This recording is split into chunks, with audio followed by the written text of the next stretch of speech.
Where's Fielder? He's gone to the dogs.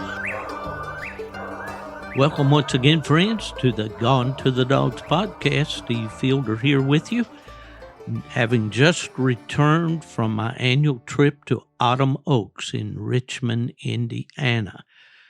What a great time I had up there with all my buddies and a lot of friends. Met a lot of new people this year, and it was just a great, great time. Drove the old Ford 2,288 miles on this trip this year as normal. Went up to Nubbin Moors just outside Birmingham, Alabama on the Wednesday before Autumn Oaks. Spent the night there with Nubbin and headed out to Richmond. It was kind of an eventful trip getting up to Nubbins this year, dodging the hurricane. A lot of trees on the highway and so forth, but left a little later than usual on Wednesday, but was able to get up there by about 10 o'clock Wednesday night, got a good night's rest, and we headed on up to Richmond on Thursday, rolled into grounds there, I'm going to say about 4 o'clock, and set up the Gone to the Dogs podcast booth there in the headquarters building. Did some visiting and caught up with several friends at that point, and but just had a great time. Autumn Oaks was big this year. A lot of folks there, a lot of folks camping. I think they had the biggest entry in several years on Friday night with 511 coonhounds entered. So that's a big event. They started on Thursday evening with the Duels Championship. And my buddy Mark Miller from North Carolina was up with our plot dog, Bearpin Fever. He hunted in the Duels Championship there on Thursday night. Did not get the cast win. We congratulate Jacob Coons from Ohio, hunting a dog that's about the age of our dog. And he ended up for the weekend being the high-scoring plot. So we want to congratulate Jacob for that, for sure. This was the 64th Autumn Oaks, the first one being held in 1960. I was privileged to sit down with Alan Gingrich and Trevor Wade on their Hunting Ops podcast, and we talked about the history of the night hunts, going back 70 years now since UKC began licensing night hunts. And that was a lot of fun. I want to thank Alan and Trevor for inviting me on. Didn't record as many interviews as I did last year, but I recorded 3 good ones. And if we can piece everything together here today, we'll be hearing, first of all, from the Curtis Elburn family. Curtis has been at Autumn Oaks 51 years straight. That's in a row. And he and his daughters, Nikki and Andi, were both children in strollers when I first met them at Autumn Oaks. And so I was able to get the Elburns, dad and 2 daughters, to sit down in the booth, and we've recorded that for you. And I think you'll enjoy that a lot. And, of course, Andi went ahead eventually and won the National Grand Show Champion of Autumn Oaks with her beautiful male Redbone Coonhound. So I want to congratulate Andi for that. Also, some first-time visitors to Autumn Oaks. I met a real delightful couple from way out west, Shane Richard from headquarters, Idaho, and Esther Weimer from Clinton, Montana.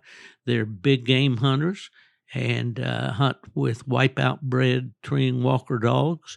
And so we're able to get them to sit down with us, and we'll hear from them in a minute. And to round it out, I like to think of this as being the spirit of Autumn Oaks. I interview 3 young hunters, aged 12, 13, and 14, I believe. and one from New York, two from Tennessee. The Tennessee boys are cousins, and they met the young gentleman from New York, and they became friends and were enjoying Autumn Oaks together. And so we've recorded them. So that's going to be our show for today, and I hope that you will remember when you need anything in the way of hunting gear, supplies, apparel, customer service for your electronic equipment. Remember WU Hunting Supply, dusupply.com. So, without further ado, let's go into the Autumn Oaks interviews with the Curtis Elburn family.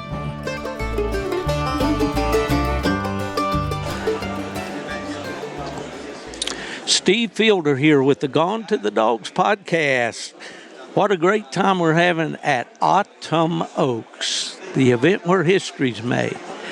This is, I think, the 64th annual Autumn Oaks. It first started in 1960 in Greencastle, Indiana, and it has, after some trips to Michigan and North Carolina and Kentucky, it came back to Indiana for 25th anniversary at Jasper, and then it moved to Logansport, and then over here to Richmond, right on the Interstate 70, and it's been there ever since. We got a great crowd here in the headquarters building for UKC. The hunters are lining up to enter their dogs or to confirm their entries for the Friday night hunt, and I am just super excited to introduce my guest for today. I was able to corral what I call the first family of Autumn Oaks because I first met them there, here, and believe it or not, I'm going to get into this with each of them, and they can tell me how many years so I don't mess it up. But let's just say two of our guests here, I remember them being in their strollers when Mom and Dad were pushing them around here in this very building where we're sitting. I'm very pleased to have Curtis Elburn and his two daughters, Nikki and Andi. And we're going to talk about their experiences with Autumn Oaks over the years a little bit. Not going to keep them a long time. Wish we'd have more time to spend with them. But I first met you, Curtis, here or at one of the UKC hunts back in the day when I was with UKC. I'm not going to ask you if you remember when we first met. I couldn't pinpoint it. Could you? I couldn't tell you the exact time and location, but it's been a while ago. It's been a while. Now, I heard the other day somebody said you've been coming to how many straight Autumn Oaks? This is my 51st year. 51 years in a row. Yes. That's amazing. That's amazing. So was it at Greencastle the first year you came? I was in Greencastle, yes. Yeah. My dad took me down there. I didn't have a driver's license. I think he slept in front of the truck, and I slept in the dog box. Does that sound familiar to you guys? Well, Owen just told me that, my youngest one, on the way down here. He said Grandpa came to one a long time ago, and he had to sleep in the dog box. Well, that's the voice of Nikki, and I just learned, I was confused. I thought Andi was you're the elder sister, and Andi's the younger. And how many years between you guys? 2 years. 2 years. Okay. So we've got, and you both have children here on the grounds today, which is like if we count your dad, Curtis, bringing you to your first one, and then you'd be the second generation, and then you guys third, and your kids are the fourth generation. That's awesome. That's just awesome. What do you remember? Well, let's let Andi, we don't want to say, how many years have you been coming? Do you know? I guess 38. 38. Yeah, I was probably 4 weeks old on my first Autumn Oaks, and I've been every year. Well, I'm sure. Okay, what year was that? Do you know? Would you know? Was I with? 86. 80s, yeah. Yeah, okay. I came to UKC in '83. Is when I first started coming to Autumn Oaks as an official with UKC, and wow, that's great. And so then 2 years. So I was started in 84. So yeah. you're like I'm 39. Yeah. I guess I was Every one of 37. Yep. Truly amazing. That's good. Well, Curtis, do you remember anything about your impressions or anything of Autumn Oaks when you were a kid like that, coming down here first time, or over to Greencastle as it was? But yeah, I thought, there's all these great coon dogs everywhere and all these big fancy trophies, and I thought, I gotta have me one of them. It took me a while to get them, but You were after those trophies, I thought that was the neatest thing there was. Yeah. Now, you guys have traditionally, and I think Nikki maybe is one that strayed a little more from those Redbone roots a little bit, but I've always associated you with the Red Dogs. And it wouldn't be fair for us to have this conversation at all without mentioning Kathy. Kathy, your mom, Andi and Nikki, I can't say enough about her. Just an awesome lady that I always enjoyed seeing, always had a good conversation with her. And then I remember when we had Autumn Oaks at Logansport, and she and her mother, I believe, were very much involved when we did a judge's appreciation event there. Do you girls remember that at all? You don't mind me calling you girls, do you? Okay. Do you remember anything about that at all? I know I'm kind of getting off on a rabbit path here, but I remember Logansport pretty well. We were just sitting around the camper the other night. Alan had brought his guitar over, and we were talking about how far back I could remember. And I was telling him about Logansport and what the production they used to put on with the band and a bingo night and all the extras that came with Autumn Oaks that the other events don't have. Oh, yeah. We were just talking about that. But that's cool. I do remember, I think I was about 5 that year, 5 or 6 years old. And sure. I remember all the extras with Autumn Oaks, and I think there was a judge's appreciation dinner and, like I said, bingo night and the band. And oh, yeah. Well, what are your early impressions, Andi? Well, I don't remember Logansport. I remember a picture from Logansport. It was in 89, and I was only 3, so I don't remember a lot about it, but I do remember in some old photo albums, Dad won the show that year with Shadow. Oh, yeah. And we had a red and black S10 that we drove all over to all the big events and stuff, and Dad's trophy is on the back, on the top of this old dog box, and I'm sitting there with Shadow. But that's the only memory I have is from that picture. Great. What a heritage, man. Yeah.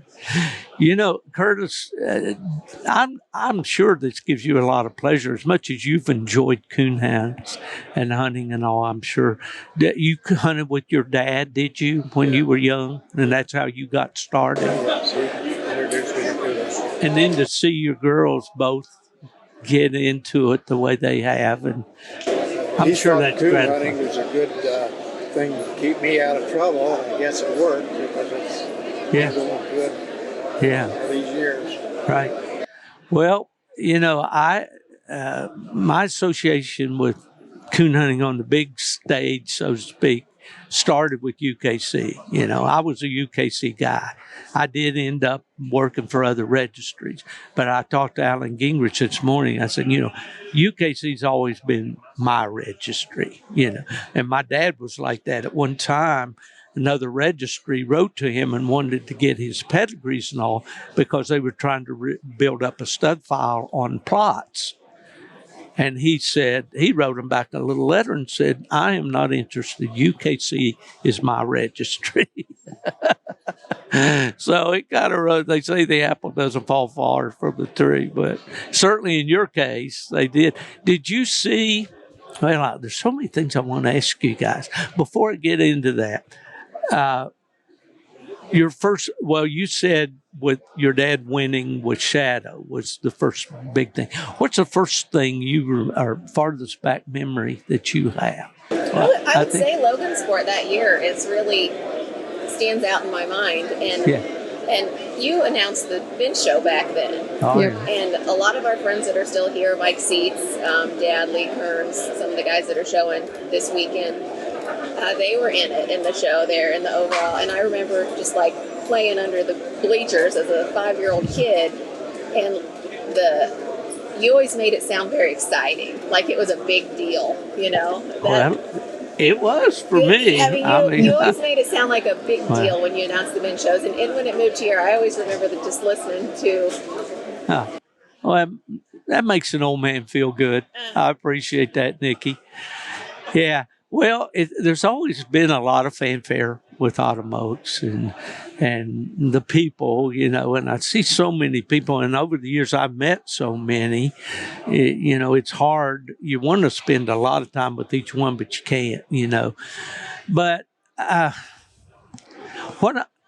guess what I want to ask you, Curtis, is did you and Kathy really try to get your girls involved in showing, or was that something that they just kind of liked to do from an early age and got into it more themselves? In other words, did you kind of have to push them into it, or did they? No, I guess they didn't have much choice, but we went somewhere every weekend. They had to go. That's just the way it was. Yeah. They had to like it. Yeah. That was really the family vacation. We didn't go to the beach or the amusement park. We went to Autumn Oaks and Redbone Days. Yeah. So That's awesome. That's a great heritage. I wish more families, you know. I always enjoy seeing the kids and the families that are involved. And I always remember you. And honest folks, I remember right in this very room seeing you guys in your stroller with your mom pushing you around. And, of course, that dates me. But, Curtis, did you hunted quite a few times in Autumn Oaks over the years, I guess, didn't you? Yes, I've done very well in this hunt. Yeah. I had to spend a lot of time prior to this hunt getting ready for it. That was my main focus for the year. Yeah. So being from Peru, right? How far is that from Richmond here? About 2 hours and 10 minutes. 2 hours, 10 minutes. And you're north of here, right? Right. When I wrote my book, Gone to the Dogs, A Coon Hunter's Journey, I wanted to do a chapter about the highways and the byways of coon country, all the traveling I've done over the years. And I thought, what better state to kind of examine would be Indiana, because there have been so many events in Indiana over the years. And to the best of my memory, and I could get back, I had been to or conducted coonhound events in 55 different towns in the state of Indiana. And to me, that when I looked at it, I said, man, that's a lot of towns. And my wife, she laughs at me. I'll see something on TV. I said, we had a coon hunt there. You had a coon hunt. She said, I know, you had a coon hunt everywhere, okay? But let's go with Nikki. What's been your best memory of Autumn Oaks? best memory would probably be Morgan won opposite sex a couple of years ago with her Walker Dog Outlaw. My middle daughter, I guess. She won opposite sex, and she sure was excited about that. And cool. We actually had, Andi was showing the Redbone National Grand, I was showing the Leopard National Grand, and she was showing the Walker National Grand. So we were all three in the ring together. That was a lot of fun. For the final in the National Morgan beat us. And she was very pleased with herself, beating Mom and Aunt Andi. I bet she was. Okay, well, give me the names of your children. Haley's the oldest, and then Abby, Morgan. So Morgan's, of course, done a lot of showing. And then we've got Wyatt and Colton, who's our coon hunter. Absolutely. And then Lydia and Owen is the youngest. All right, great. And you have one. I have one and biological, then you and have our older daughters. 2 other daughters. Right. Yeah. I just talked to your husband, Keith, earlier about his girls, and he told me about all the perils of living in the house with 4 women. I'm sure. And So, and your daughter is how old? Peyton, she's The 10. youngest. Peyton's Okay. 10. Yep. And the older girls, one of them, Hannah, I think, is engaged now. She is. They're engaged. They just got a house, and she's good for getting them. ready to set up her backyard, fence it in so she can get a couple red bones and maybe get back in showing and hunting a little bit. And the beat goes on. Yep. Right. That's great. Well, there's a saying in the Bible that talks about so-and-so, whoever the character was, his quiver being full, meaning he had lots of kids. So you got a pretty full quiver, Curtis. You got all these grandkids. Yeah, it's great. Aren't they great? Yeah. Well, I'm in a second marriage. My wife, Ella, and I were sweethearts in high school. We didn't see each other for 35 years. And miraculously, we got back together. She had 4 daughters. I just had one son. My son has one one son, daughter. I'll get it right in a minute. So I have one grandchild on that side. And then Ella has, let me see, I think there's 5. And then her daughter, Jackie, has a blended family with 2 more. So we got lots of grandkids too, and there's nothing like them. There's just nothing like grandkids. Colton, he loves the coon hunt, doesn't he? He is our coon hunter for sure. He would go every night of the week. So my boyfriend Bryce lives with us, and him and Colton hunt probably 4 nights a week. That's great. Great. Bryce and I got to know Bryce when we had he came and filmed a bear hunt for us for Freedom Hunters that we did over in Virginia with Heath Hyatt, and got to know Bryce really well. And we always laugh about how I had him all set up to take this shot of the trucks coming through this big mud hole. And of course, Heath, being the character he is, he made sure that he really created a big splash when he came through. I think we about drowned Bryce. But man, he did a great job on that. He's good with the camera. I've heard about it. He's been going back every year since. In fact, Colton's putting a fair amount of pressure on him to take him with him this year. So we'll see how it goes. He's getting at that age where he'd really enjoy it. What's your favorite memory of Autumn Oaks, Curtis? You have one? It should be a lot. There's been a lot of great wins. And my first one was at Jasper. I won one of the wooden trophies, Sabat, and I won Champion of Champions, first place. Good. You probably got a silver platter or something. Silver platter, and I was so disappointed. You wanted a wooden trophy, and here we come with this. What am I going to do with this, right? I still got it. It's you great, know, I have got here this hat, and the letters have fallen off of it. It was one of those stick-em things, and I have my name on it. But that is the 25th Autumn Oaks Silver Anniversary. And I put it on Nubbin Moore. He's here from Alabama. And he won the hunt that year with a black and tan named Hank. And so I got some pictures with that. But I've got a lot of these old hats that I just kept. And I'm going to start giving them out as little prizes on the podcast, I think, because they're not doing any good sitting in storage in a plastic box, you know, but there's sure a lot of memories to them and all. But, well, what are you guys doing here this weekend? You got shows going on. Did you do the confirmation show yesterday? Yeah, we did. Yep. I showed, my daughter, most of our kids, Nikki and I's both kids, showed in the juniors and did that thing. They did pretty good. Are they enjoying it, the kids? Yeah, they like it. Good. Yeah, they like it. I think 2 of Nikki's kids, Owen and Abby, both placed in their group. So it's pretty good. They were big groups. Yeah. Peyton showed her black and tan, and she won her class, and so she was pleased with that. Yeah. I showed my Redbone that I've been showing a lot. He won the champion class and did pretty good. So we'll keep showing him tomorrow. Got champions and grands to show tomorrow. See how that goes. I don't know that it was a lot because I haven't judged an awful lot of shows. I was mostly, as you said, involved with them. But I think over at Greensburg, you had when I was with AKC, you had a really nice red dog. Do you remember that over at Greensburg, Indiana? You were showing a nice Redbone. I'm not sure. Did you do that little that deal when I did the article for Dogs in Review about Redbones, blue ticks, and black and tans? I think you did. I might have. I think I've got it. I might have. With that, but there's so many memories and all. What's been your favorite show dog over the years, Andi? I've had a lot.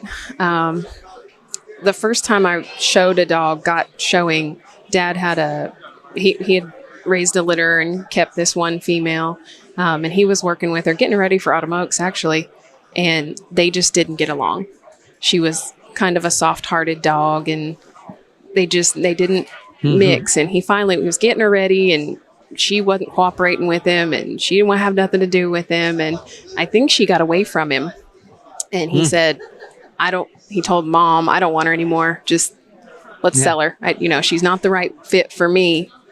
And they went in the house, and I went out and called her and talked to her, and she came right up to me and was loving on me. And I set her up on the bench, and I was just kind of playing around. I was 10, and Dad said, came out and said, well, all right, I guess you show her, and so I won Best Female Show with her at Autumn Oaks here. And I do remember you announcing, and I always thought that was really cool, over here in the old, where they used to show, where they're vendor barns now. Right. Yeah, so that's where I first remember showing here, and Cheyenne was pretty special to me. And I bred her, and kind of everything we have now kind of came from some of those old dogs, which she was out of Tarzan and Cadillac, two dogs that Dad bred and done a lot of winning with. So we were talking about it the other night. Keith, Dad was telling my husband Keith some old Redbone stories, and he said, "Do you have any of that bloodline anymore?" And I said, "Well, yeah, they're all that bloodline. All there, yeah, it's all still the same bloodline." So that's awesome. But yeah, Cheyenne was pretty special. I won the world champion in opposite sex here at Autumn Oaks with a dog I called Storm that I raised. He was pretty special to me, and really the one I have now, I call him Hank. He's right up there in the top 3 or 4 that I've had over the years. I really like him. I think he's pretty special. Can you lay your finger on a dog in the history that's kind of stamped these dogs? Or do they look like something in the past that you? The very first good dog was Copper Kelly. Kelly, yeah. They all go back to her. She was the best thing I had. Oh yeah, she was a good. She learned me how to do it. Yeah. Well, what about you, Nikki? Do you have a favorite since you've been involved? I don't know if I have a favorite. Storm always stands out just because he was such a natural, and you could hand him to anybody, and he was the same dog every time. Yeah. You could always count on him. He's never going to do anything crazy. But I've got a variety of colors at my house, not just red, and that really stemmed from because I got so many kids. I tried to get them in different breed rings. Yeah. So we got a few different breeds to and they like to be individual and do their own thing, don't they? To spread them handlers out so they weren't showing against each other. It ended us with a whole variety pack at our house. I showed Dad's leopard yesterday. Well, speaking of leopards, now when they broke into the registry and all, you guys buy them, you were right there. You came up big with a dog. What was that Slipknot. dog? Slipknot, yeah. From Georgia. I was living in Georgia at the time, and leopards, when they first became registered as a coonhound, recognized as a coonhound, we were going all the time. I didn't have children yet, and so we were just traveling, doing the coon hunting show thing. Mm-hmm. And I said, well, nobody has a leopard. This would be easy to win. There's not any. So let's look for one. And we went to Lamar Meek's house, and he had just tons of leopard dogs, and he showed us around. And I kind of spotted one that I really we were going looking for a puppy, but he had an adult male dog there that I said he was just so flashy and eye-catching. And I kept going back to him, and I called Dad And I said, let's get this leopard dog. And he's like, what? Say what? I showed him a picture and he said, okay, all right, and so we brought him home and we had him for a little while, but mostly Dad took him and hunted him and showed him and did some winning with him. We bred him and, got a couple females, tried to get some pups off of him. But he was pretty successful. And then we got Dazzle, Stampede Camo Dazzle, who was the first dual Grand Night champion. The first dual Grand Leopard Hound. Oh, awesome. That's an accomplishment. Yeah. Sure. And, we won National Grand Leopard twice here with him at Autumn-Oaks in the hunt. I hunted him 1 year and my husband Keith hunted him 1 year. He did pretty good. And then we had 50 Shades of Grey, and she was... That's right. Little spin-off there on popular theme. Yeah, Shady. She was the national dual champion. She actually won the breed the first 3 years. I think she won the breed at least 2 years, maybe 3 years, and then the overall national dual the second year that they had it. Wow. So, so a couple good leopards in there, too. Did. Oh, yeah. Well, and you still have some leopards, Nikki? Well, Dad's got one right now. He's called Moody Blues. So I handled him or her yesterday in the confirmation show, and she won Best of Breed Leopard. So she's a pretty nice little female too. Mm-hmm. So that was kind of a jump for you from red dogs to merle colored dogs.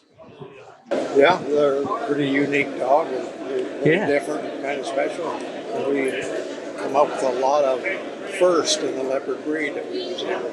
Yeah, that's history, man. Like we say, the event where history's made. That stuff will stand forever. I've heard these guys all my life, in the hunting circles and back in the hills where I come from and all. Papers don't tree coons, papers don't tree bears, yada, yada, yada. Yeah, the history that you're recording on these dogs, it's forever. Who was the first, national champion leopard dog or whatever? Yeah. The time? I think that was Slipknot. Slipknot was the first ever national. He was show it. leopard. But I took a litter out of him, and when they were like 2 years old, we showed and won best of breed male, best of breed female, champion female, and the grand champion leopard. Yeah. I believe that's the only time it's ever happened on all 5 categories. With one litter done that. Wow. I don't know if it's beginner's luck. What I think that is that all the experience that you have with these red dogs, you applied it to the leopards. I think, I would say that's exactly what happened. Or at least that's that's my story. I'm going to stick to it. Probably is, but I still have a heart for the red bones. I can't. I know you do. I can't. I know you stray do. too far. So beautiful. There's, everybody has their opinion what's pretty, but the Redbone hound is, to me, the most beautiful hound that God ever created. I mean, back in the early days of the Redbones, they were black backed. Some of them had white feet and all this, as they were kind of a southern breed, bred down from the foxhounds and all that stuff. But those old guys decided, man, that red's beautiful. And they started selectively breeding for it, And, of course, where the red fern grows, I just did a podcast this week, and the one that's airing as we're recording right now with Lee Kearns and Johnny Brinkley. And Lee and I had done a seminar, kind of a demonstration for a elementary school in Thomasville, Georgia, the week before the Winter Classic in Albany. I drug him with me, and he had a Walker female at that time, and we took it in there, and the kids are like, "Where's the red ones?"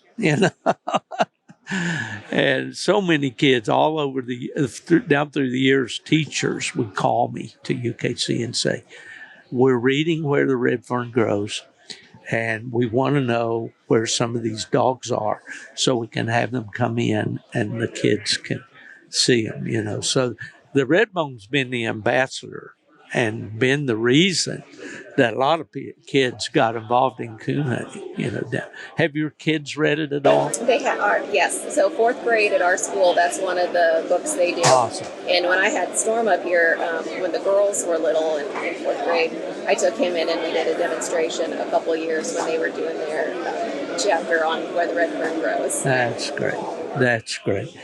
Well, guys, I know you got lots of things, people you want to see and things you want to do and all. And so I'm grateful that you took the time away to spend with me. And I don't know where those little girls went, Curtis. I've said 2 beautiful women sitting here in front of me.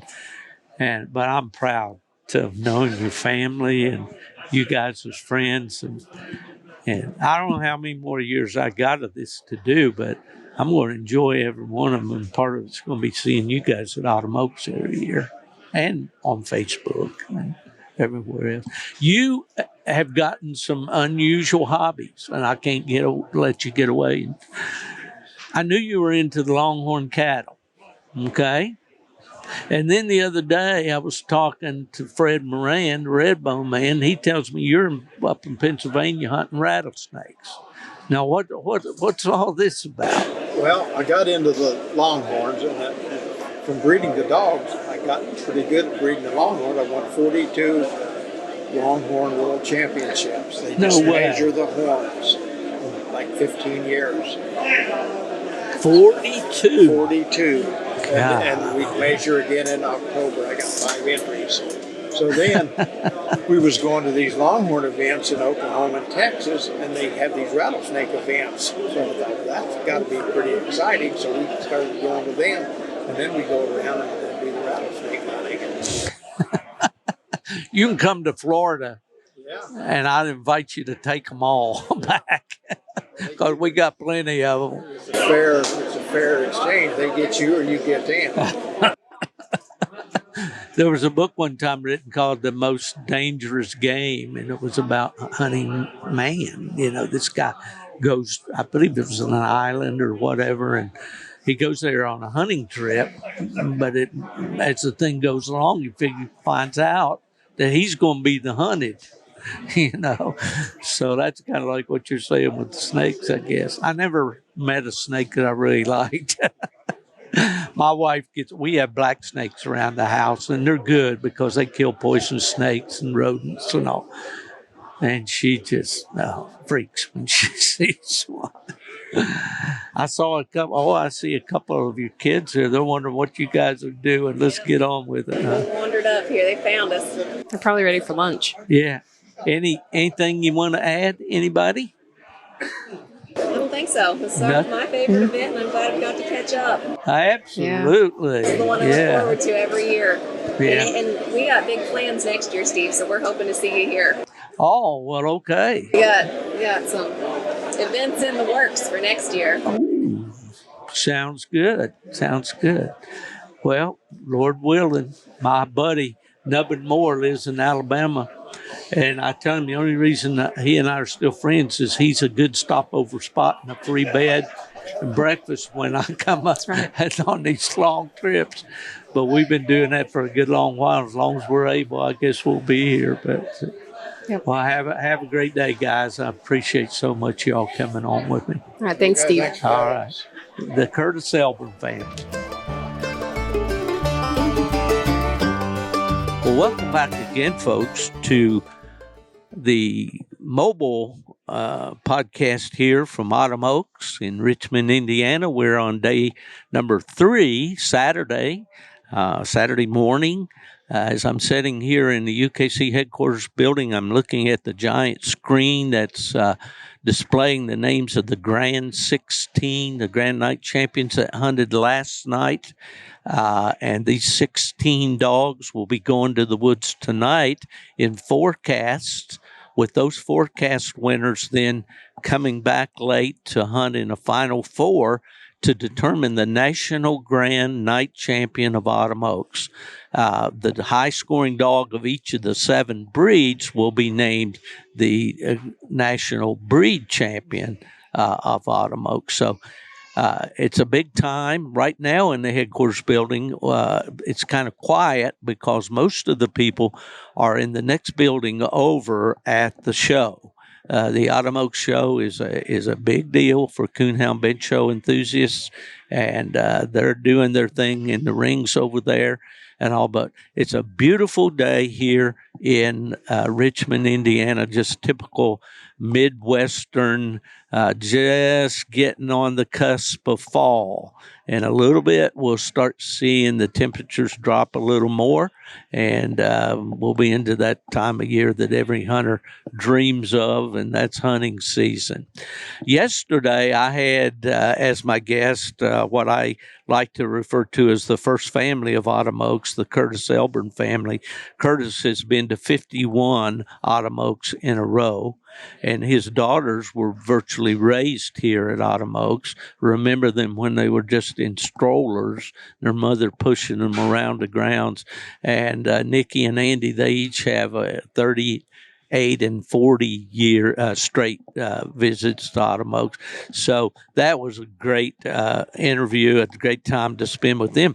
Today, I have captured some folks that have one in a row, right? Yes. That's right, Steve. First one. Yeah, well, I'm here with Shane Richard from headquarters, Idaho. That's a long way, Shane. It's a long ways, yeah. Yeah. It's a long ways. Worth the trip, though, that's for sure. Oh, great. And also Esther Weimer from Clinton, Montana. Yes. So you guys, I know my Western geography fairly well, but would you believe of all the travel that I've done around the country, I've been out west to California, Oregon, Washington State. I've been to Wyoming, New Mexico, Arizona, Nevada. I have never been, I've been to Utah.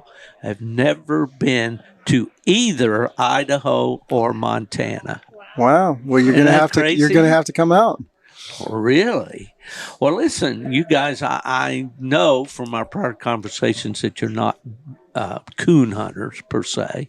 You do use the same type of hounds that we use for the coon hunting. I don't know whose story we want to go with first, but I guess, Shane, I'm going to be the chauvinist here, Esther. I apologize. But Shane, the age-old story, how'd you get started in hounds? Well, I was actually born in Ohio, and so I have a lot of family back there. Growing up, when I was little, my dad had black and tans, and so we did a lot of coon hunting. We moved out west when I was about 7, I think.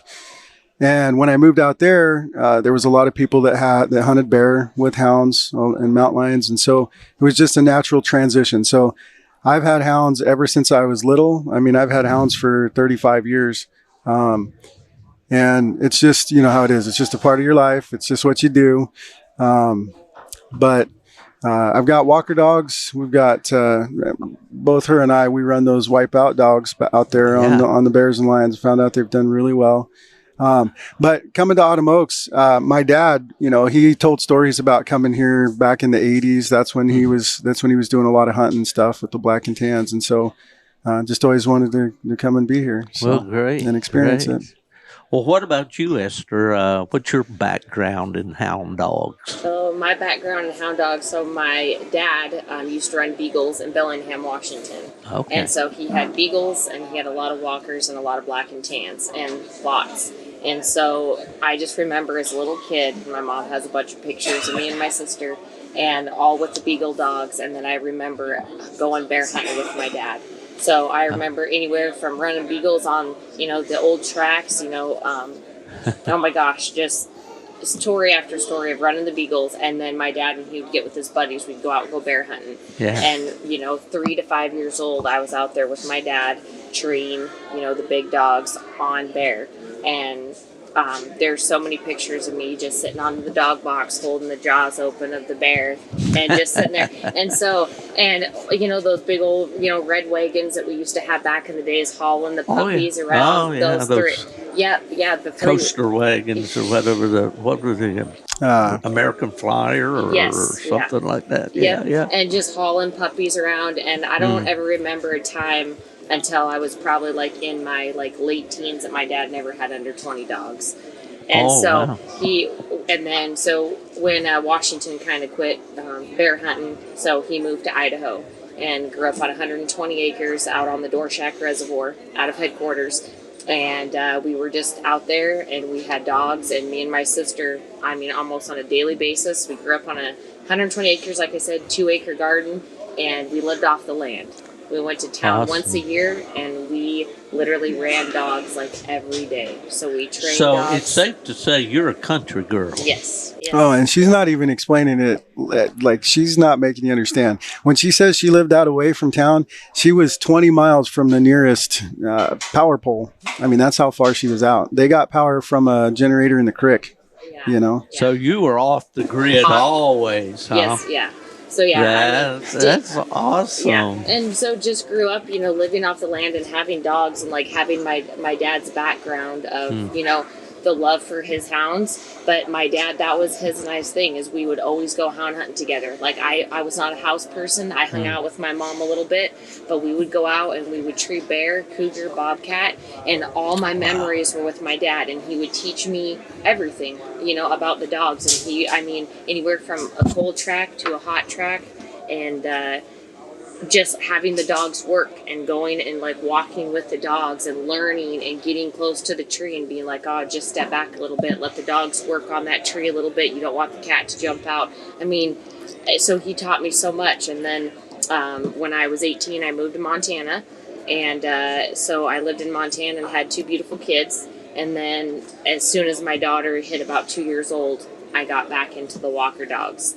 And so I was super happy. And then in Montana, running cats again, and just never losing the passion and always wanting to go back in with the dogs. And that's awesome. That's awesome. Well, you know what you say there about, I had a mentor like that in my father.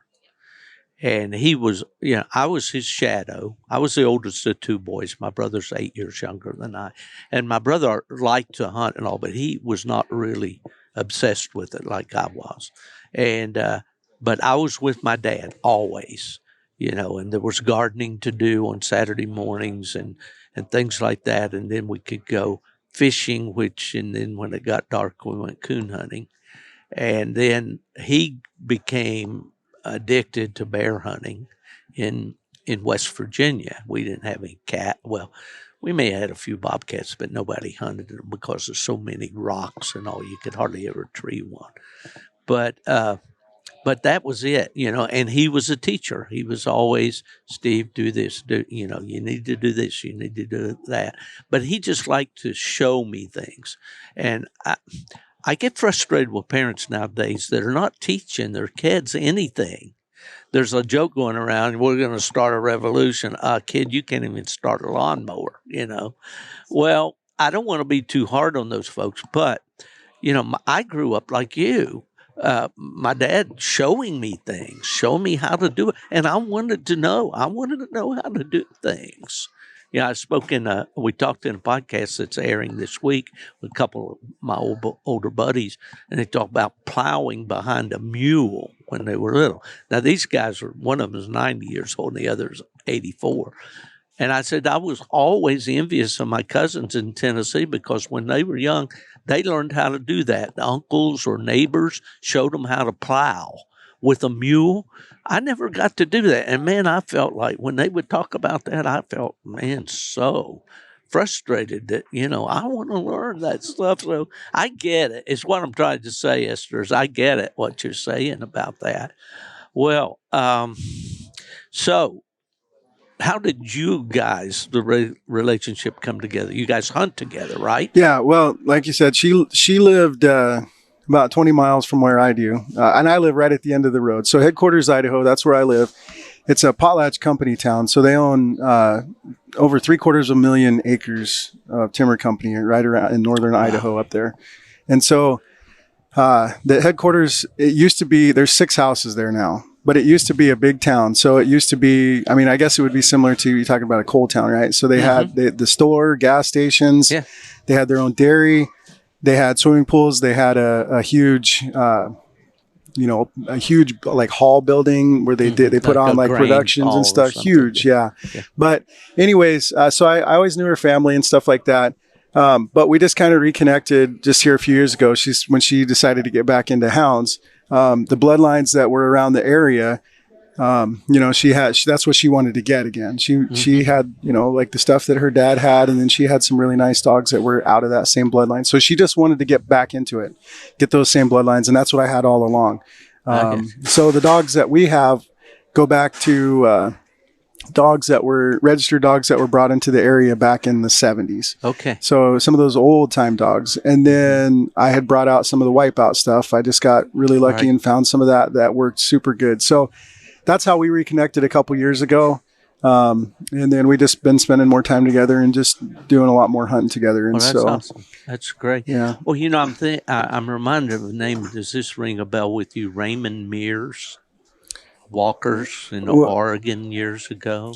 I'm not sure, His Steve. son was Lonnie Mears. Okay, well that's what I'm thinking Finley of. River dogs. Yeah, and there's a lot of Finley River dogs. But he lived out there, and I just thought that might ring a bell with you. Yeah. It seems everything reminds me of something else. My ADD from school still with me. There was a black and tan man named Kenneth Duncan in Montana. So you ever hear that name? Oh, absolutely. Yeah. Yep. Okay. I spent some time in Worland, Wyoming, hunting along the Bighorn River there and fly fishing with a coon hunter named Dean Carroll. And his dogs were primarily Lance bred, go back to Bob Marisock. Topper. Yeah, exactly. Yeah. And so and we had a Wyoming championship out there a couple of years coon hunting, and so I met some of the Western hunters. Mark Bates from Montana, that hunts Redbones. The Redbones, yeah, absolutely. Chris, a Walker man. Chris, oh man, I can't think of his last name. He's a lion hunter.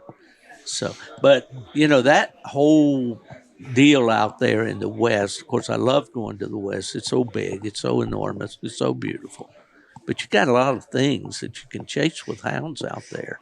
I grew up in West Virginia. We basically had coons, and then later on the bear got more popular. Years and years ago, back before the turn of the century, that whole area was just saturated with bears. But as the settlers came in, those mountaineers and all that, they pretty much decimated the bear crop. But they were coming back, and that's when my dad got the fever and got into registered plots. That was his lifelong breed. So I love the bear hunting. I think it's interesting with you. You went the entire spectrum from bunnies to bears. Yes, yes. So that's kind of a giant leap. It is. Well, and some of the first dogs I remember that my dad was getting, when he was getting out of the beagles, is he loved the plots because they were so hardy on the bear, and he loved that. And then I remember he had 2 black and tan males, and then he had 3 Walker females. But he loved his plots because of the grit, and he loved them because all of his buddies, they either ran black and tan or plots. And so there was like a group of 5 guys, and that's all they did, and they were out there every single day. And I remember as a kid, and they're like, Dad, like, are we gonna go hunting today? He's like, yeah, we're going hunting today. He's like, if we get something close to the house, I'll come back and get you, because I was just a couple years old. And but he loved his plots because of that. And then when we moved into Idaho, we didn't have as many plots. I just remember him bringing one in particular back. But a lot of the old black and tans, and that's kind of and that's what he started with. Right. And then we ended up getting a few walkers, and us kids. Growing up, I'm the oldest of 5. Oh, okay. And so it was very nice to be able to go out with my brothers and sisters. And as we all gotten older, we've kind of all went in our own directions, but me and my brother Andi are the only ones that have stuck with the hunting and the bow hunting and the big game animals and just out hound hunting. But it's nice to be able, there's nothing better than hearing a dog in the canyon barking and down there treeing and a good old elk bugling. That's the best things in the world, Steve. Best thing. Well, you add an element there that we don't get out east, is those elk bugling. We do in certain little patches down in the Smoky Mountain region. In Cherokee, North Carolina, they got elk running around through the town. They're all wearing little telemetry collars, GPS collars. Well, that's not quite the same, is it? No. And land between the lakes, there's an elk herd there and stuff. So they're trying, But yeah, I have been out there. I hunted the White Mountain Apache reservation in Arizona and saw a lot of elk, and they have some huge bulls out there. They have a big, I think they call it $1 million elk hunt or something. It costs you like $10,000 just for a tag or something. But yeah, that's a different world. And for a kid that was raised in a small town in southern West Virginia in a coal mining region, the enormity of the mountains and all, and that whole deal.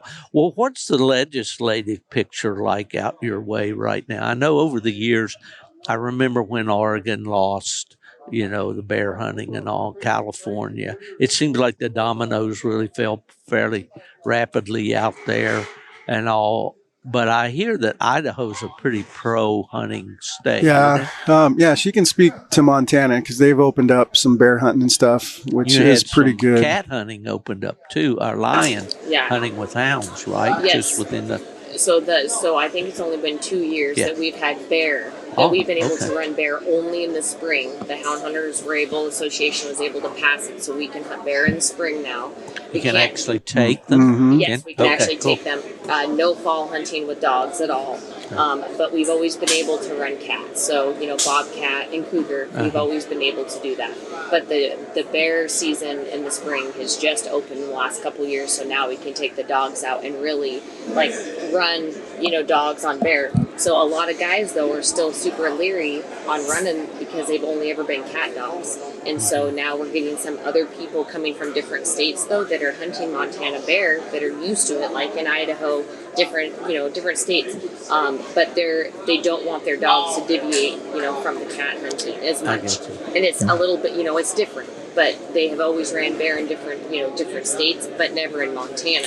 And Idaho has always been open. And that's what's great. I mean, Montana is kind of a liberal state as far as politics go. So really when you that's a win when you can't hunt bears with hounds, and then it gets to the point where they open it back up. When do you ever hear about that? Right. Yeah. But as far as Idaho goes, Idaho is super pro hunting.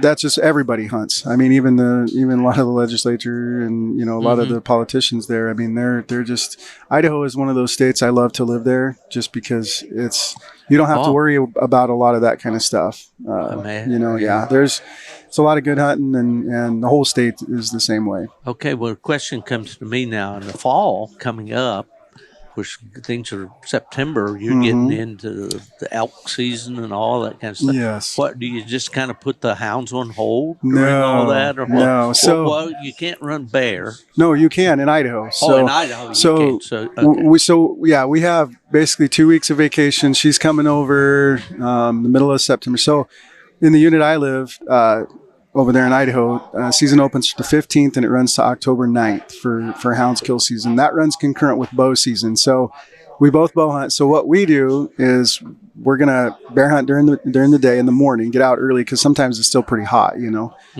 then in the afternoon, we're going to go try to slay that elk. So, Well, that's what I noticed about hunting bear with hounds in New Mexico and Arizona. That in the mornings it'd be real chilly, to be ice in the buckets, and then by mid-morning or noon, it's like 75, 80 degrees, And there's that huge swing. You're shucking off clothes like crazy, but Well, I have been able to hunt in New Mexico and Arizona for bear. I hunted in Wyoming. We actually coon hunted out there, and the fellow Dean that I mentioned earlier, they also did some lion hunting with their dogs. But okay, I want to talk to you about your dogs a little bit, because do you both hunt the same line of dogs now? Yeah, you do. Yeah, and you mentioned the wipeout dogs. Before I do that, I want to just kind of reiterate something. Some recent podcasts and conversations and all about how that these big game dogs weren't were it not for the coon hunters back here laying a foundation on a lot of, especially registered dogs. Or your dog? Do you keep the papers up on your dogs? They're all registered. Yep. Yeah. Yeah. Okay. Absolutely. Well, do you relate to that? Do you think? Do you have any reverence for the fact that coon hunters started the dogs you had, or is that just? No, absolutely. Yeah. I mean, I completely understand that that's where, that's the foundation. A lot of guys out there, and this, they don't pay attention to papers, and it's not really that big a deal to them. They're going to breed to whatever they want to breed to. And so they're just all crossbred. For me, just for me, I like to have the registered dogs because and it's not whether they're registered or not. To me, that's not the most important thing. It's whether they get the job done. Oh, and so, but these dogs here, like I said, I started out with the local stuff. Some they go back to dogs like Moore's Night Root Score. There's a lot of Finley River stuff in there too, but the guys that had those dogs for me way before they bred them. I mean, they had them shipped out back here. There was a guy that he was born in the 20s and he just recently died, but he had hounds his whole life. And so he started out with dogs that were not registered dogs and they weren't that great. Then he hunted with a guy who had a registered walker dog and he saw the difference. Like it was a coon dogs that got shipped out there and he mostly lion hunted, but the difference was night and day. So he's the first one that started bringing these dogs in. And then they just bred them, for bears and mountain lions all along. And I just built on that. My dogs, all of my dogs, and, both of our dogs, they go back to that. And then I just brought in a shot of that wipeout stuff. It was just a kind of I had a friend of mine in Michigan that called me up and he said, hey, I got this. I know a guy who she's like 9 months old. He's an older guy. He's wanting to get rid of her. His only dog he has. He's just done hunting. But he just slides open the box. She sticks her head out and he just drives around. She strikes him out of the truck and he turns her loose and he goes and trees him. And I said, oh, we'll go hunt with her. So he went and hunted with her a night and he goes, man, he says, we treat a bunch of coons with her tonight. And he says, I'm going to go tomorrow night too. I said, okay, let me know. So he goes out the next night. They do the same thing. And he called me and I said, how'd she do? She did great. But, and I said, well, what's the but? And he goes, I think I won't buy her myself. Well, anyways, he did buy her, but then he got to feeling bad. So he ended up, I got her from him. And she was just the most awesome little dog. I could drive down. She's one of those dogs you could drive down the highway and she would strike bears out the truck going 40, 50 miles an hour. Super track dog, just everything I wanted in a hound. So I bred her once and then it was kind of a bad deal. We have those Canadian gray wolves out there. Oh, yeah. And so I was running a bear. The wolves come in and killed 3 of my dogs. She was one of them. So I had a litter of pups out of her that was wipeout bred in the local stuff. And then what I did, this has been several years ago. Was she wipeout bred? Yes. Okay. She was all wipeout, top and bottom. Can I stop you right there just a second? The wipeout dogs, can you name a few dogs on the So she's out of Zeb again. Is who she's out of. I have some dogs now that are out of the dogs I have now. So I have we have some pups out of the wipeout Tarzan dog. I'm not really familiar with him, but Zeb again, Zeb 3. Zach. Go back to Moose Ruby. Back here, Ruby. Yeah, all those dogs were very active in PKC back during my tenure there. Yes, I'm real familiar with that bloodline. Well, I don't know. They just work perfect for me. They're good track dogs. They're really noisy, which I like on a bear. Super hard tree dogs. I mean, out there in that country, even with the GPS stuff, sometimes if they get somewhere rough, you're going to be there. It's going to take you all day. It might take you 10 hours to get there. Well, I want to get back to Esther, but I got to ask you this. What about early starting? I've heard that some of the wipeout dogs don't immediately take to the tree. That has not been my experience with these dogs. That's the other thing that I like about them. Most of our puppies, and so we just start them. I have them in a big fenced in area, and I just start teasing them with a bear hide or a mountain lion, and just tease them a little bit, get them going. And the first time, most all of them are trying to get it, and then by the second or third time, by the time they're 6-8 weeks old, a lot of times some of them are treeing by that time. That's great. And for me, it's been I mean, it's been everything. Like I can't say enough about that bloodlines, and then mixed with the local stuff. So Esther, you have some of the same bloodline. I do. Okay. Yeah, I just have. Yeah. What's your opinion of these dogs? I mean, because I know women tend to come sometimes from a different perspective. They're more, they think deeper than we do. And, you see things in dogs that we may not see. What do you see in these dogs that you like? What I see in the dogs I like, I mean, I take my dogs everywhere. So my dogs go shed hunting with me. They go camping with me. They go on hikes with me. I like the loyalty of the dog that actually sticks with you and can be a family dog, go swimming with you, hang out with all the kids and be right there as just like a lab would be, but yet then go put them in a dog box, drive down the road, and be the most hardest hunting animal that you could ever have, and sit there and watch them at a tree treeing for an hour, whatever it might be, but then literally the next day they're out camping with you, they're swimming. I mean, my daughter will go out swimming. So there's such diversity. There's just one word for that in the old common vernacular: brains. They're smart. They're super smart, and they know when it's hunting, and they know when it's family time. And I have always incorporated them as my family.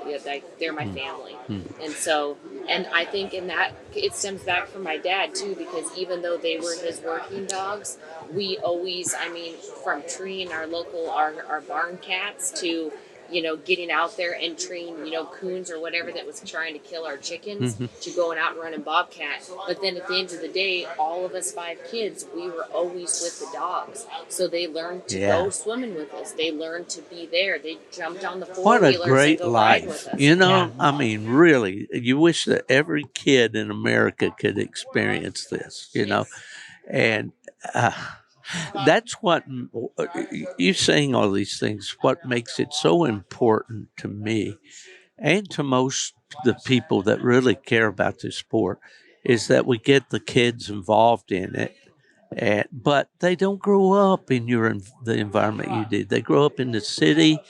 I have grandchildren that are like this. They have fathers that don't care about the outdoors. They work hard. They're hardworking. They care for their families. But when they're off work, they're exercising their thumbs, or they're watching sports on TV or whatever, and they're not, teaching the kids.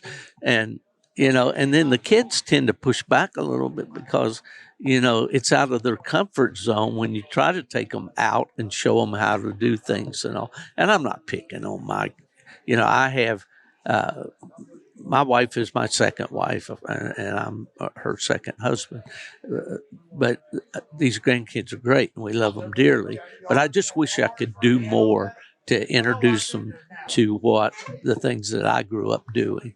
Because although we lived in a small town, we were on the edge of town, and I could come home right off the school bus and grab my gun and hit the woods right from where I lived. And I did every opportunity, and all that's the way I grew up. And then when my dad taking me on bear hunts, I tell a quick story. This was back in my Houndsman XP days with Chris Powell, about going on a bear hunt with my dad, and we had to drive 5 hours, and there was no room for me in the cab, a single cab pickup truck. The only place I could ride was in the back with the dog, and we had the pickup truck full of straw, and my dad just had these drop chains off around the side of the bed. We didn't have any boxes or anything. Rigging was unheard of back then. So it's like a 3-dog night, I'm back there. It's cold. There is a camper shell over all this, and the dust is swirling and all this. So we get there, and I'll try to condense this. We get there, and the hunters are all kind of gathered around. It's just pre-dawn, and they're gathered around a fire pit, and they're talking, and then talking about where we're going to go. And back in the mountains, it was accustomed to set standers at crossings where the bear would although my dad was always pretty much a purist. If it wasn't in a tree or fighting the dogs on the ground, he didn't want to shoot it running across the road. I mean, that was just the thing. But that was the way they did it back in those days. So anyway, these guys are standing around talking and stuff. And somebody says, well, what's Fielder got that kid up here for? And I'm just maybe 8 years old or something, 10 maybe.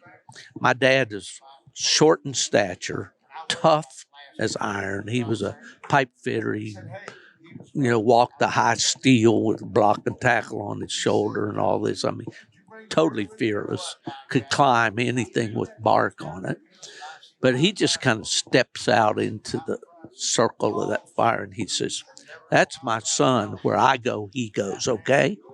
He just steps back, nothing more said. Yep. I've never forgot that. It almost tears me up to think about it. Absolutely. But, he believed in sharing his lifestyle with me.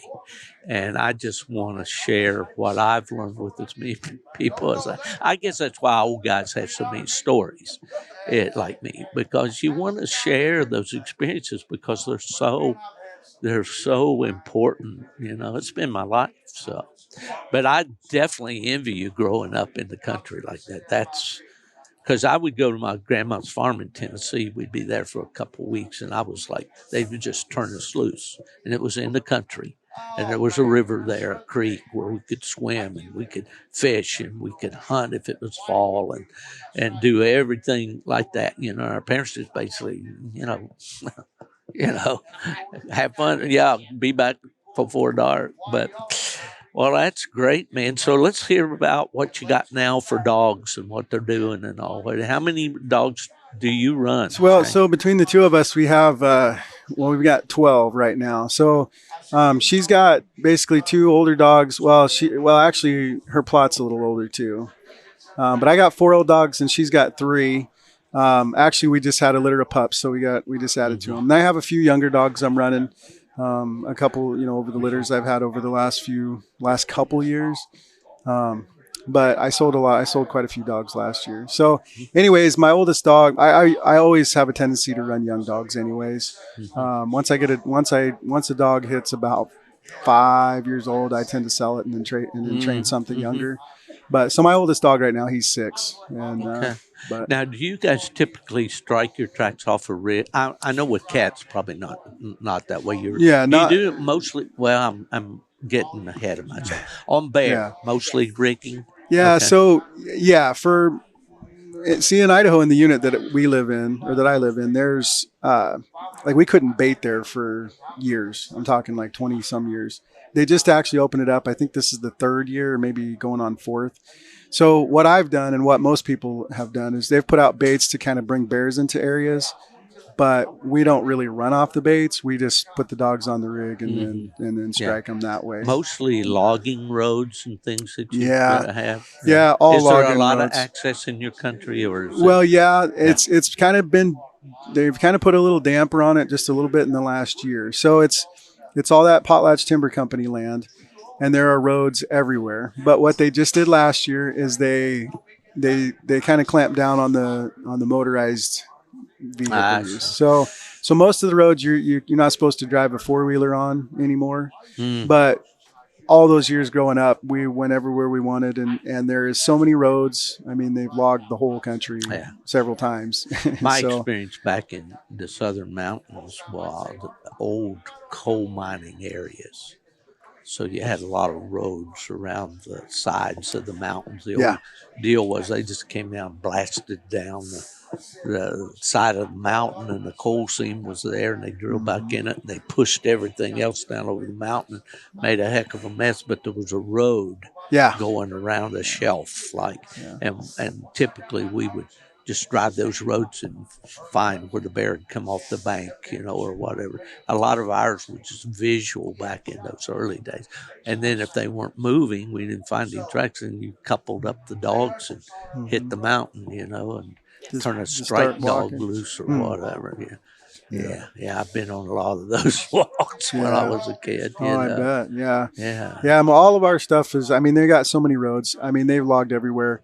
But for mountain lion, it's just usually jump on a snowmobile and just start running roads. The last few years, our mountain lion population has kind of increased. We've seen a an increase in that. There was a lot of years where it wasn't very good. In the unit we live in, there are no quotas either. And so, Well, are most of the cats that you run out there run on snow? Or you don't have as much dry ground? No, every year we'll tree several lines that the dogs just strike off the truck. Okay. Usually we might tree, I don't know, at least a half a dozen usually. But yeah, most everything we do is snow stuff out there. Yeah. Yep. Now you guys have the big field trials out west, and primarily they're big game dogs there and all that. Yes. How big a deal is that? Is that pretty? They're pretty well attended, aren't they? Yeah. Well, she can tell you about the one in Missoula. I do that, yeah. So we have one in Lolo every single year, and we have a lot of guys from Idaho. Tons of guys from Idaho, North Dakota, Utah, a little bit of South Dakota, and Canada. I was going to say Canada. We had John Graham from Canada come down. Phenomenal guy. And there's only certain parts, I guess, in Canada that you can run. But he brought his dogs down with his wife. And just amazing gentleman. Came down, did both field trials with us in Helena, Montana, and in Lolo. But we're running between 200 and 300 dogs in those field trials. That's great. What fun. Yes. So coon and cat, that's what we're running. So, and even those dogs that aren't strictly coon dogs anymore, it's amazing their thought process and what they can smell, because everything at first is all coon. So we're running drags on those coons, and all those dogs are going from the puppies to the older dogs to the seniors over 10. And it's phenomenal just to even see them work on drags, how they're working together, how they're running, the different, bloodlines, from plots to walkers, but who's sticking together, who's running in a straight line, who's, doing zigzagging. And a lot of this is visual because you have so much area, right? That's great. Yes, there's a gentleman, and he's been doing it for years. He's in his late 80s, and he has, I believe, like 300 acres, and he lets us use his land in Lolo every year, and he loves it. He comes out there at the campfire with us in the evenings, and he'll sit there and he'll tell stories from the younger days about him running, and he lets us use his land for the field trials every year. And then in Helena, when we can do the water, and then we go, and in North Dakota, so we have a lot of all the same people that go and are in association together. And then we hit, of course, Riggins, Idaho, and go down, and all those guys are all together, and it's a pretty tight knit family when you're running. Well, that's great, and I think I'm sure you're probably familiar with the Meat Eater organization and all. And Yanni Patelis, he now has a blue tick. Apparently, is getting kind of interested in doing things. And I think a lot of those Clay Newcomb, with and all, he has plots. Well, he was a coon hunter at one time with blue ticks, and so all of that, we're getting. I think we're getting a better image, a more positive image with the general public because of some of these guys that are high vis. A lot of people know who they are and they can relate. Well, so I think it's great. But everything has changed. I spent almost 2 hours yesterday on a podcast with Alan Gingrich and Trevor Wade here of UKC talking about the 70-year anniversary of night hunts in coonhounds, and this all came around about the time I was born. I was born in 1946, so and that was a real hub of activity right then because the walkers came in as a separate breed. The English, the blue ticks were separated out from the English dogs. The plots were officially recognized. The night hunt sprang up. The first one was held in 1953, I believe, and all that, and see the progress that we've made. It's been pretty interesting. I love the history naturally because it's my story. It's my backstory. But I just want the kids to love the history too, because I think if they see where we've been, then it gives them a better direction of where we need to go, and super important. Yeah, we need to protect this heritage of hounds. Yes. And Steve, and I'm very honored to say my daughter, she's 11, her name's Ariana, and she goes hunting with me all the time. And there's nothing, she loves riding on the strike rack on the back of the dog box, and she'll ride back there with the dogs with me, and we'll go hunting. And there's been twice now that she's been able to see a bear run across the road. And when we turn those dogs loose, and she is so happy, Steve. She loves it, and she loves to be able to hear him. And she's got, the puppies, and she gets to watch what the puppies do and what I go do with them and how I train them to be, strike dogs. Yeah. But I do have a daughter, and I believe that she's got that same passion. Terrific. It makes me super proud. Of course. Makes me super proud. Absolutely. Yeah. Do you have any kids, Shane? Yeah, I mean, I have a stepson. He's my son, but he's 18. Yeah, he's gone. He's got some pretty good hunting stories himself. That's good. Yeah, he's quite the kid. That's good. Yeah. Well, what about your experience here? You left? Did you fly out? We did. Yeah, we flew out from Missoula, and so we flew in on Wednesday, and we didn't really know what to expect. I mean, you talk to a few people and listen to podcasts like yours, Steve, and so you kind of hear some things. But I don't know that it's something that, like, if you've never been here before, and especially us, we haven't really been to night hunts or anything like that. Not really having that expectation, or not knowing what to. I think it was better than what we thought. I don't know what you think, Esther, but for me. So my thing is, I was really curious on how these guys with all these very high quality dogs and expensive dogs, how they would act. And I was going up and shaking hands, and every single one of them was like, ma'am, and nice to meet you. And I was petting every single one of those old dogs. She couldn't pass the dog without stopping to give us some. And the attitudes of even with their dogs and the history of letting people pet their dogs is just so old school family. Mm-hmm. And I didn't have one person be like, "Oh, you can't touch my dog. You can't do this." No, you're not going to find that in this community. And it was and I felt so at home, and everybody was willing to talk and to tell a story. Mm-hmm. And I was so thrilled that it was that old school way of you shake somebody's hand. Nice to meet you. Pleasure to meet you. Where are you from? These are my dogs. And not only just you talking about telling stories, but they're not bragging about everything about they're doing. Right. But it's about the whole community and as a family for Autumn Oaks. And they themselves even been coming for years with these big money dogs. And they're just happy to be here to share their experience and stories with regular people coming out for the first time. Yeah. And I was thrilled. I was not expecting. I was expecting a little bit more stuck up, a little bit more. No, very family. That's really great to hear. Yes. Coming from you.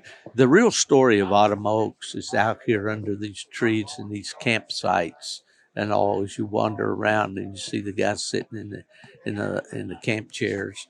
And especially in the evening, I don't know if you've been in the campfires and somebody may bring out a guitar or whatever, but this has always been a family-oriented place. Like I mentioned, the Elburns, where those girls have grown up with it. Now their interest has been more in the show arena, but their children, like Nikki has a boy, Colton. Now she has 7 children, and Colton is the coon hunter. Man, I mean, he got a double dose of it, and so that's the real story. And it's so important. You touched on something there. I retired at the American Kennel Club. I was on the corporate management committee at AKC. I was an assistant vice president. They hired me to do a new coonhound program and all. And within the dog community, the broad dog community of all the different breeds and the big shows and all that, there's this mindset that everybody becomes, I need to tell you how you need to be raising your dog, how you need to be feeding your dog, how you need to be handling your dog, how, because I know what's best for you and you need to listen to me. And there is that whole community out there, unfortunately, and I call them snobs. I love to fly fish, and there's a lot of fly fishing snobs out there, But So it's refreshing that you, as a newcomer to Ottamox, picked up on that, and that's the real spirit of this place. Yes, everybody was so respectful, and they loved their dogs. But not only that, they were very open, and you can pet my dog. You can, you know, and no bias. Yeah, and we met a lot of people too that I mean, they're friends now. It doesn't take long. I mean, we went hunting last night with Duke Prohl. Oh yeah, Duke's a longtime friend. Yeah, love that guy. Love his whole family. He took us out with great that family. Now he comes from an area in the country where you wouldn't think that he's from Connecticut, right? And Connecticut Yankee. I Right. love to listen to Duke talk, and but his parents are super special people. But I first met Duke. He didn't even have a driver's license. His sister drove him out to Princeton, Indiana, to the World Championship in 1984. She was into horses and all, and I think there must have been a horse show or they were delivering one or whatever. And here's this kid running his dog in the World Hunt, and he's out there, man. He's doing it, Yeah. And of course, Duke had a lot of success, world champions. He's won the UKC World Championship twice, and won the Purina. Went back when that was a real big thing, the Purina Award, and also. Well, good. I'm glad that you've hooked up with the Duke. Oh yeah, he's a great guy. Like I said, whole family and everything, and we were able to go spectate Larry, last his night. Dad, and his mom. She's the one that raises the puppies. She's great. Oh yeah. Instant family, Yeah, and just learning from him talking and telling stories of also how he grew up and all the coon hunting, and then for us to go experience it for my first time ever going on an actual just coon hunt and a night hunt. Like I had never only seen it in the movies. So you actually did go do that last night? We went to them on the couch. Awesome. Yeah.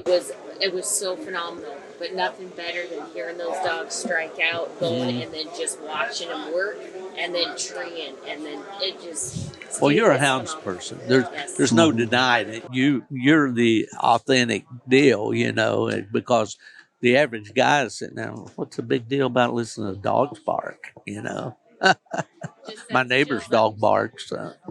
Yeah, there's nothing like it, is it? I said the other day to some guys, I said, have you ever, I talked to a coon hunter that didn't experience a kind of a rush walking into a tree. Some of these guys have walked to 1 million trees in their lifetime, but every single one is always exciting. Yeah. Every time you walk up there. And of course, when you guys walk up there and there's that long, I've never seen a lion up a tree. Oh, really, Steve? I've only seen the videos. Yeah. And I went out to Navajo Nation and hunted with Calvin Redhouse. We did a Freedom Hunters hunt for a Marine. And we tried to kill a lion for him that week, but we didn't. We did kill a nice bobcat over hounds. But I didn't. The guy, Chris Powell, who does the Houndsman XP, he and I started that together. Oh, okay. And so we were doing that under the XP thing. But they treed one, I think, the day before. And, things go crazy. Calvin had these two areas, or regions, or whatever they call them, with plenty of cats and all lined out, and then they hit the quota on them, and they shut those areas down a couple of days before we got there. So we had to go scratch around to find other places, but we did have a lot of fun. But well, great. Well, it's been a real joy. Believe it or not, we've been at this about 50 minutes. I should be able to get at least an hour out of you. What's your plans? Are you today's Saturday? It's about midday. You're going to stay go back tomorrow? Or? Yes. Yep. We're flying out late at like 3:30 tomorrow. Did you come into Indy or? Yes. Okay. Yep. So you got about 70 miles over the airport. Yep. Yeah. So it was just beautiful, just on the drive here, looking at the train, even in the airplane, endless being able to see the miles difference. of corn. Yeah, it's just different than what we're used to. So there's not those big old tall mountains and the things that we can see, but just a different layout of the country. And then it was phenomenal for me just being out here for the very first time, and then flying in, getting a rental car, coming out here. here, and then being able to have the freedom to go look at what some of the country looks like, and the rivers, and things. It's just, it's different. There's a lot of interesting things here in Indiana. Well, you mentioned my book, and I'm going to go get you one in a minute. But I did a thing about the highways and byways of coon country, and I did a little survey or a little calculation of how many cities in the state of Indiana that I had traveled to for the dogs, either conducted a hunt or participated in a hunt there. And it was 55 different towns in the state of Indiana over the years. Wow.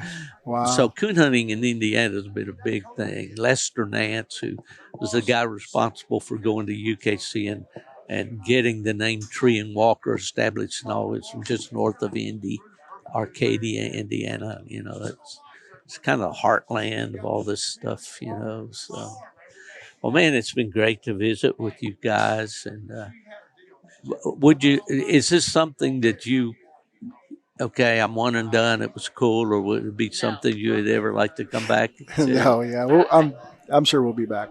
Oh, well, that's great. That's great to Come hear. back and participate and just keep in touch with people. And then also people are like, come on down here. We'll actually take you on some, coon hunts. You want to go coon hunting? We'll take you out. We'll let you experience the real deal. Go to the trees. You want to go out during season, come out. So meeting a lot of people we actually get to, I know that I'm going to come back and get to go experience the real Well, coon hunters are a gregarious group. They love company, and they love the camaraderie of it all. That's the soul of it all. The dogs, we all love the dogs, no doubt about it, and we love to watch them work. UKC had a slogan back a few years ago: "Dogs that do stuff." And that's the kind of thing. Well, I've learned a lot from you guys, especially that these wipeout dogs are doing it, on big game, and that's great to know. Yeah. Barry Kitty's a very good friend of mine, and of course, when I was with the PKC organization, I got to know Barry very well, and Mike Ferguson and Tommy McQueen, those guys that bred and hunted, wipeout dogs, and then down the line, the success that they've always had, they're phenomenal. So they got good cold noses. They stick with the track. You can tell if they're not liking something, they're still working it. They do not give up. They do not give up. That's awesome. They will run until they have no more to give, and they will sit there and tree on a tree until you get there, and then they're so happy to see you, and they're like, look at what we got at the tree for you. They're all about pleasing you, and they're just the most hardcore on a track. They do not give up, Steve. Do your dogs have the black on their muzzles? No, around their faces. Most of my dogs, so all the dogs that we've got they don't have a lot of white on them at all. They've got brown heads and they're completely blanket back. They don't have a lot of the black on the muzzle, and they don't have, I've seen some of the wipeout dogs have a lot of ticking on them. Mm-hmm. These ones don't. That's right. These ones are all heavy blanket back dogs. A lot of color. The last litter I had, I think she had 8 or 9. And when they were little, they were all little clones of each other. They were just black, and one little thing, voices strong. Yeah, real good. They're all chop mouth dogs. I always tell everybody when they strike and I turn them loose, they're so noisy it just sounds like thunder going down the mountain. Mm-hmm. Yeah, I heard super you loud. Say that earlier. Yeah, they're very loud. Coming out here, we've heard some walker dogs that are very quiet, and I'm like, oh wow. But no, very loud. Yeah, there's a dog out east here now that's real hot. He's real popular, and is the Frogger dog, and he puts a unique, screaming, blaring mouth on his dog. I've got a Frogger pup out here. She's a year old. And she has that, and it's just like it's a trademark, of that particular line of dogs. And there's Wipeout in Frogger. Yeah, right, right. Yeah. It's, well, listen, I'm going to let you go to continue your Automokes experience. I told the UKC people yesterday, the only thing I regret is the kitchen used to be in this building, and you could go through here and go through like a buffet line, and they had the most awesome pork chop sandwich. Well, I've heard you talk about them before. That you ever had, and it's gone now. Yeah. You know, well, we missed out on that, I guess. Yeah, I guess. But anyway, if I were to ask you, could you point me to some good trout streams out where you live, guys? Absolutely. Yeah. At all? Some of the best trout fishing. Are these family secrets? No, not at all. We'll share them with you, Steve. Yeah. All right. So I was going to say, so the Locksaw on Highway 12 going between Idaho and Montana, I mean, almost every single cast you're going to be catching cutthroat and rainbows. Awesome. And a lot of fly fishing, a lot of just regular spinner fishing. But if you want to be guaranteed on every cast to just sit there and nail a nice big old fish, so the Locksaw River is beautiful, which goes into the Clearwater. Over in my neck of the woods, the Blackfoot. It's the access. Now, you got to remember now that I'm 77 years old, soon to be. I can't bounce around on that pocket water and those slippery rocks like I used to.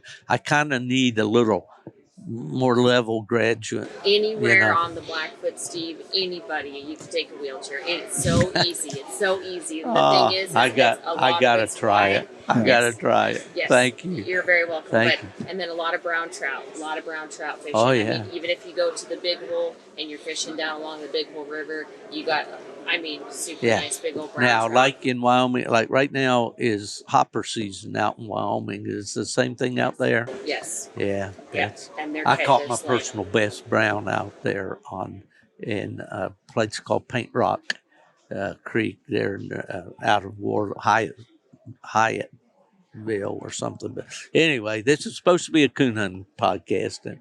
Listen, folks, I really appreciate the opportunity to talk to you. We've been talking, folks, with Shane Richard of Headquarters, Idaho, and Esther Weimer of Clinton, Montana, who are here at their first Autumn Oaks. It's been delightful to talk to you guys, and we hope that you will listen to Gone to the Dogs too, and we'll try to have something in there every once in a while that would interest big game hunters out west. Oh, we listen to you all the time. Yeah, we listen to every episode. So, well, that's great. Thanks a lot, guys. Thank you, Steve.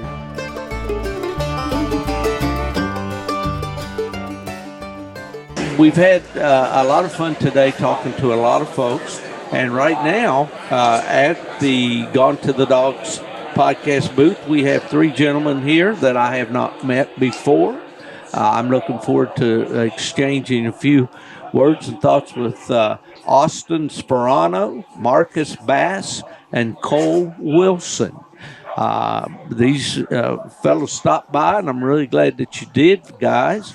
Now, I want to, the thing that kind of maybe separates you guys from some of the other guests that we've had along is that you're fairly young, all of you.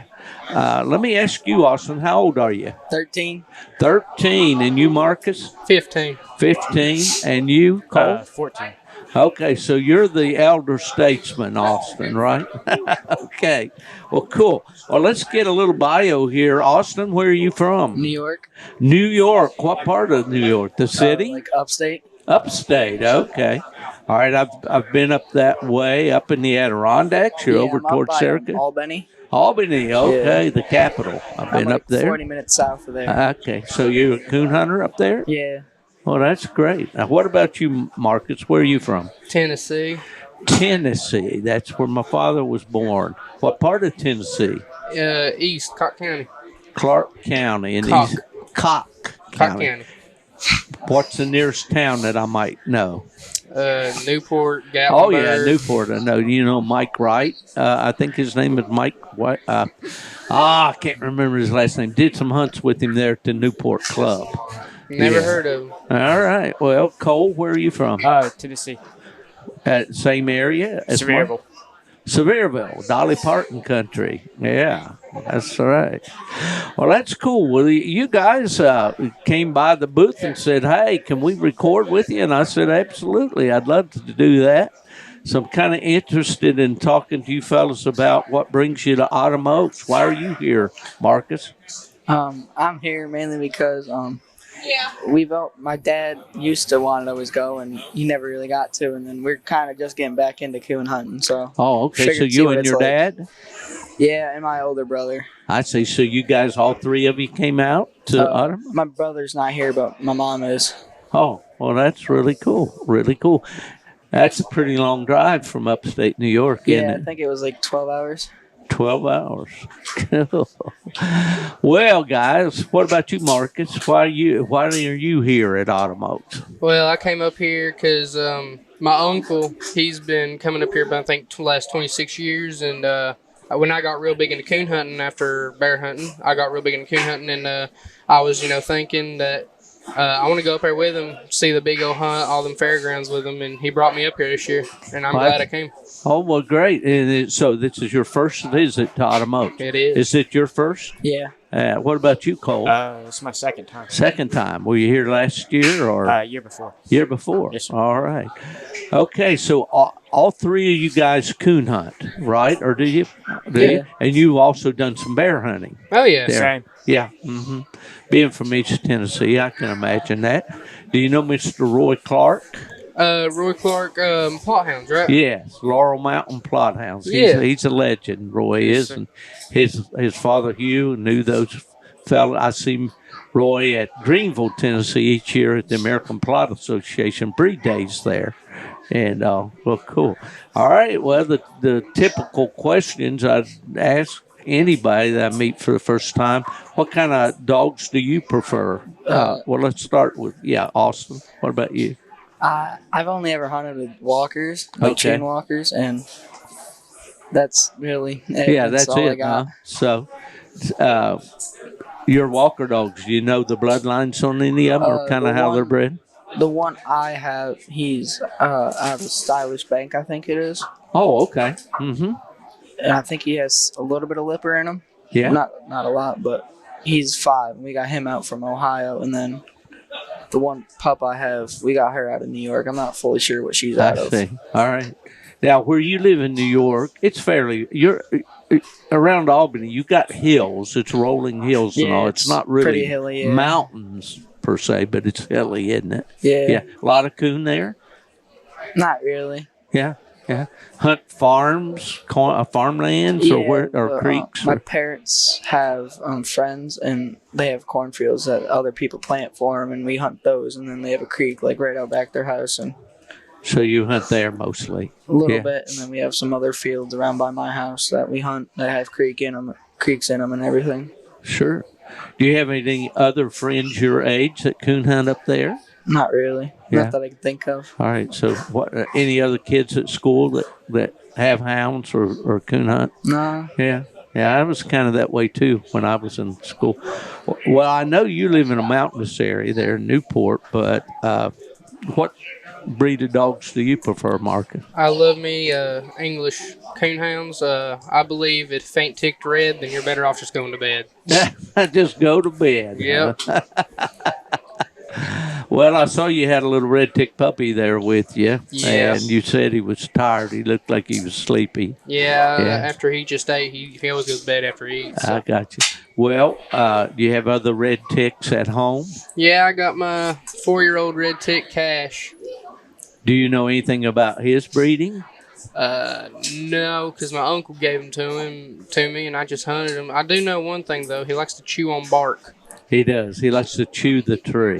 Yeah, that can be an aggravating habit sometimes, especially in a night hunt when they're running a 2-minute clock on you when your dog shuts up, and if he's there chewing the tree instead of barking, you could get minus. Well, he don't do the shut up part. He does it while he's barking. Oh, he continues to bark and chew. Okay.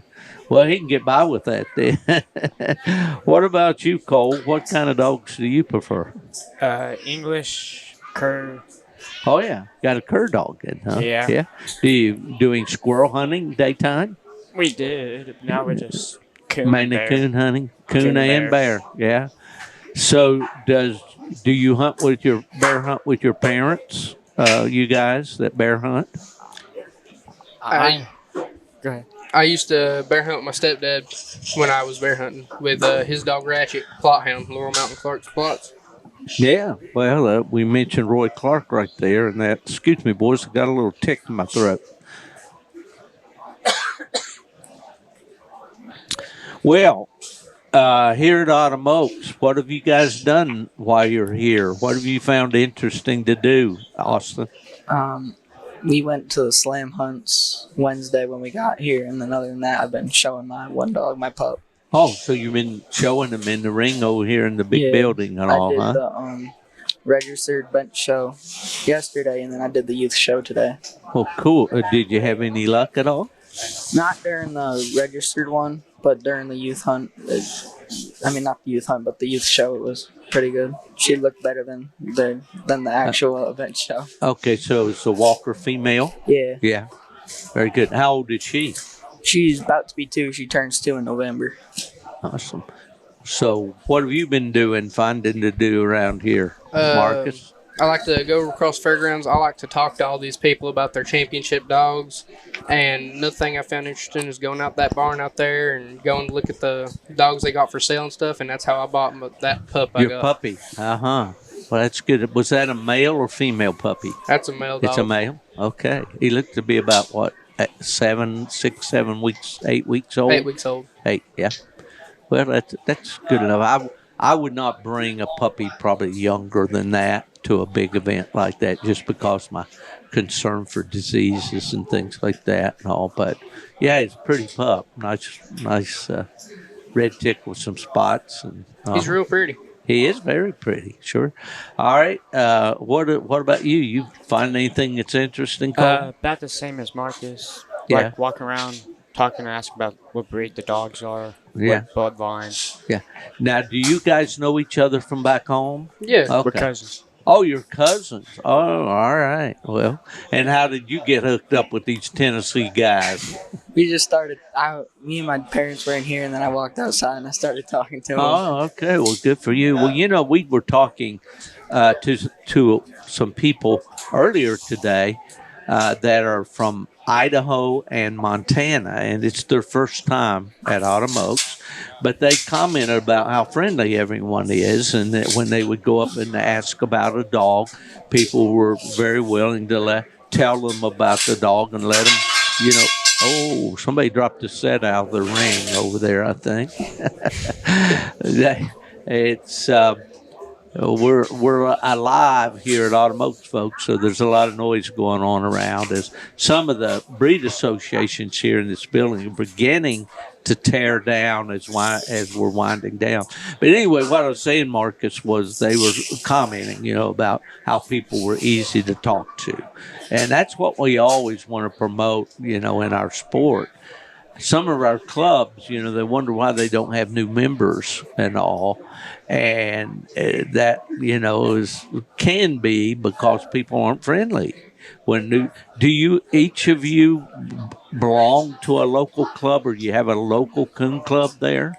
What about you, Austin? We have one about pretty much. We're not a member of any clubs, but there's a couple that are a couple hours away, but we hunt them a little bit. Oh, okay.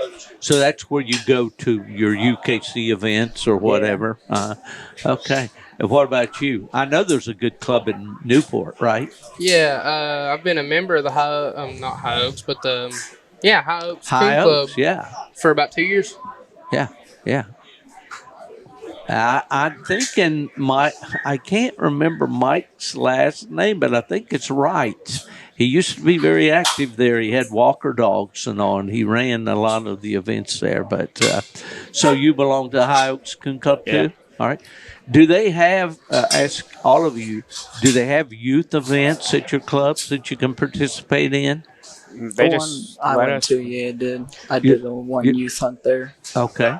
What about you, Mike? Yeah, they'll have like a one night youth hunt. If they're having a 2-night hunt, they'll have 1 night youth hunt, then a 2-night, just hunt. Right. Yeah. Okay. That's cool. I guess because of the size of Autumn Oaks and all the logistics that's required to put, like last night, it was like 511 dogs or something in the woods. So they need to use every available guide that they can, and they send them out to some of the satellite clubs or distant clubs So, as far as I know, they don't have any hunting events for youth here, do they? That you know of? Not that I know of, no. No. Yeah. No. That would be great if they did, which would require more guides and so forth. And a lot of people that are none of you are driving age yet, are you? Well, you're close. I got a permit. Permit, yeah. So once you get that license and all, that gives you a little more flexibility to get out to the hunts.